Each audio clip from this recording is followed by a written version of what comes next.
talking about the schemas and then the complex personhood. Artemis 2 from the Kennedy Space Center in Florida, the same historic path that sent the Apollo astronauts to the moon more than half a decade earlier. So this capsule consists of 4 astronauts, Ray Wiseman, Victor Glow, Christina Koch from NASA, and 1 astronaut from Kennedy Space Agency, Jeremy Hansen. So they became the first humans to go orbit the Earth after the Apollo 17 that happened in 1972. So, and then the images have been like transmitting from the capsule, like new images of the Earth and then the Moon. And within hours of the Moon landing and Earth imagery from the Orion capsule, a lot of rumors start circulating online and have been commented on NASA page officially. That's like a direct connection they have, like sources. That claiming why we're going back to the moon after 50 years and like thanking NASA for AI-generated images, and questions why there's no stars, and they're pretty much similar with what happened with the Apollo 11 images.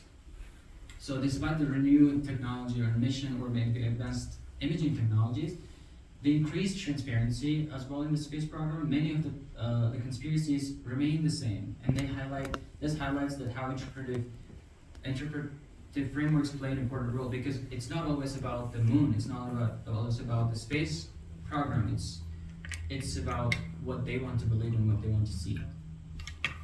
So a lot of these claims are just circulating online and can be refutable through just basic research.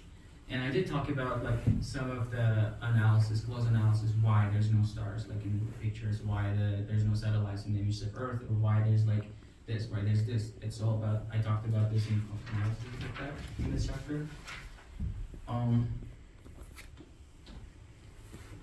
And then chapter 3. So it moves on to the autoethnography and my own individual experience, to closely tie the research to my own connection. So every individual carries a layered history and contradictory experiences and different values that shape how they interpret and respond to the world around them.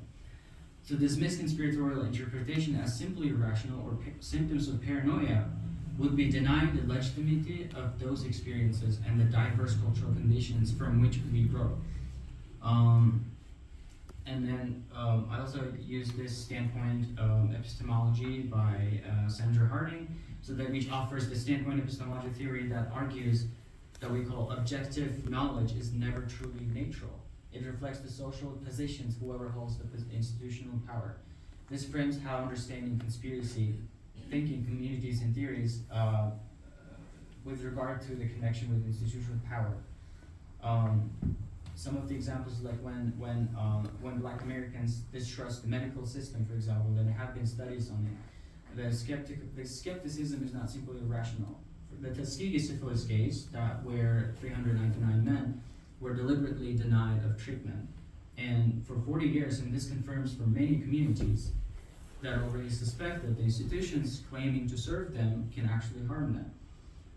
So that distrust passes down from generation to generation. And so the core argument here is that conspiracy thinking is not a failure of reasoning, but it's reasoning from a standpoint that is shaped by what familiar institutions have done and have acted.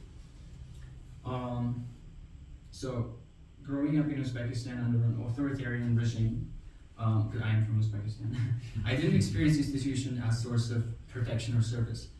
I watched the police stop my father repeatedly, no violation, no explanation, just power being exercised. Traveling within my own country required to show the citizenship and papers and internal checkpoints from city to another. So they enforced the discipline through fear and physical punishment. These were not isolated incidents or irrational. They were the systems of working exactly as intended. And what that kind of environment produced is not symptoms of paranoia, but it's a rational pattern of perception, built from repeated exposure and from repeated direct evidence.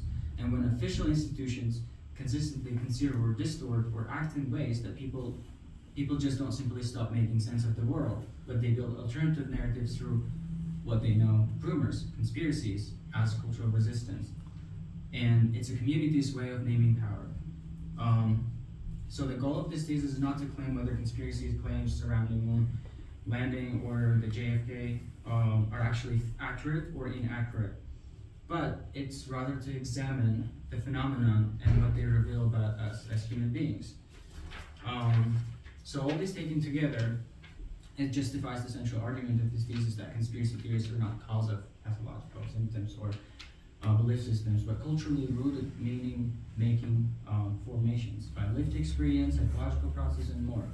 So this photograph was taken in 1990 with the request of Carl Sagan when he asked the Voyager mission control to turn over the camera back to the Earth and to take a picture of the image. And that tiny pale blue dot is the Earth.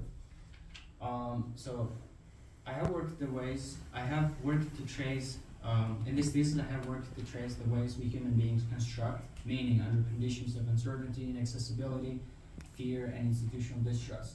And on that pale blue dot, the impulse to meaning, to search, to question for uncertainty is shared across all of us. And conspiracy thinking reveals something we hold in common rather than separating us from them. It is very human. And when we look at this pale blue dot, it is only to help us to emphasize the human experience and not to pathologize them. Every conspiracies ever whispered, every official narrative broadcasted ever, every narrative spread, explanation spread, every philosopher who sought truth, and all of it happened on the pale blue dot. The governments, the religions, ideologies, the border checkpoints, and the fear in the back of his seat, in the back seat of a father's car, all of it happened in here, on the same pale blue surface inside the ever-expanding universe. What we call rational or irrational are both the constructions and what we human beings build to survive and make sense of the world around us.